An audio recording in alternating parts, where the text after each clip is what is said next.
Howdy folks, Elcrix here, and was doing a quick update of what's going on in the command bunker today. Been a busy weekend, so I didn't even get to my desk.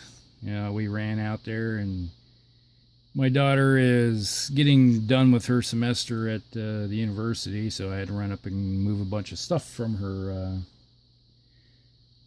apartment, all the big stuff in my truck. So that was the big thing I did today, or Saturday, and then Sunday was yard work, lots and lots of yard work. Spent 6 hours outside, and I got a nice little good sunburn on my head. One must remember to wear a hat, and you forget about these things after a long winter. And then went to see Avengers, the new Infinity War movie that came out, part 1. Wasn't too bad. Pretty decent. Wasn't the best of all of them by any means. But, that was one part that I really liked, is when we finally see Captain America for the first time. It's like, yeah, finally the Captain's back. But, there's that. Let's get on to what we're talking about, what's on the table. While I'm rambling on, you're probably looking, what's all this stuff? Well, 15 mil plastic Soldier Company miniatures. And what you have here is Churchills, Panzer 38Ts, some extra turrets go with the Churchills, the different versions. And then we have some beginnings of some 6-pounder anti-tank guns. There's 4 in a box that I started putting together. I got the guns together, and now I'm working on these Lloyd carriers. I guess that one's not in the picture. There it is. I got 2 out of the 4 done. These are the hard things. The guns went together just like that. You're lucky if you spent 10 minutes on each gun, cutting it out, cleaning, and then gluing together.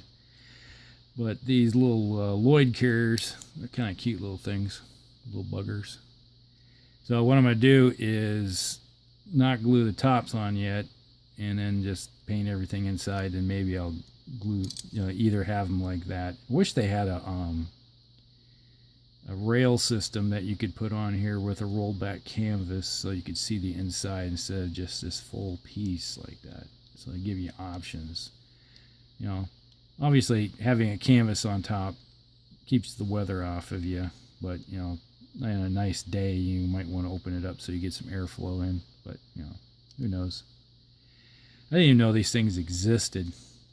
I thought these would be like the universal carriers that the British used, but it's totally different. It's a totally different design of vehicle, but pretty simple. It's basically just a engine in the back with a transmission. I imagine you have the drive shaft goes through there, and front driven.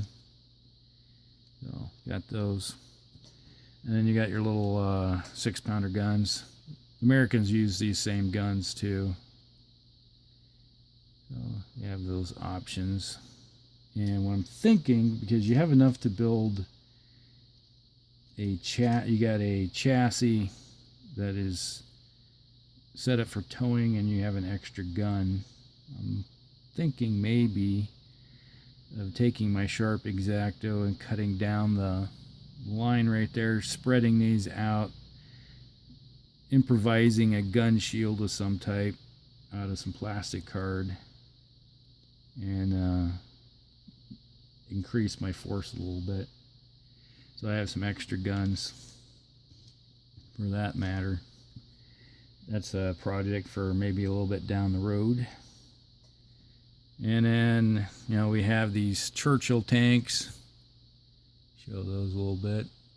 Pretty simple. These went together really quick. And they have a coat of Russian green on them right now as my base coat, and I put a wash over top of them already.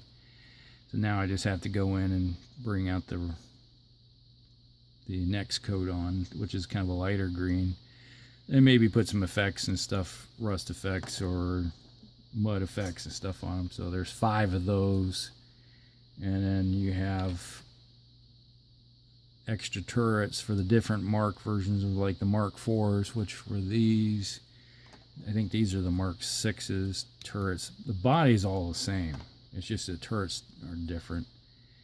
You know, these I think had the 6-pounder guns in them, and then they went to a 75 mil gun, and there's a few here. There's two different. I got two different versions, which is the close support weapons that came with, you know, for the unit. So I'm gonna have one of each turret as a close support weapon. So if I want to do that for the game. And then these little buggers, and he's like, you look at the size of this. This is a Panzer 38T. This is what the Germans had at the beginning of the war. Look at the size of that little thing. It's a little bugger compared to that Churchill. This is like a land yacht compared to it. And these are little guys. They have one turret, a lock and key type thing that goes in there. And there you go. A little 37 millimeter gun in it. So that's what the Germans had a lot of, and all the way in through Barbarossa. So this little guy was taking on other Russian tanks and even T-34s and KV-1s. No wonder the Germans were like, oh, we need bigger guns quickly, and these things got relegated. This is what the chassis was used for, the Martyrs. So they basically cut this off right here and then put a platform up top for the guns. And this also later in the war is the Hetzer, the German Panzer 38T. So the Allies, I think, ended up calling them the Hetzers, but Germans never did. But you know, you added all the upper structure plating on it, and so you didn't have a turret anymore. And the Hetzers were used in their many different forms. You know, like the Swiss had them. I think they used them up all the way up until maybe the 80s, maybe 90s. I'm not sure.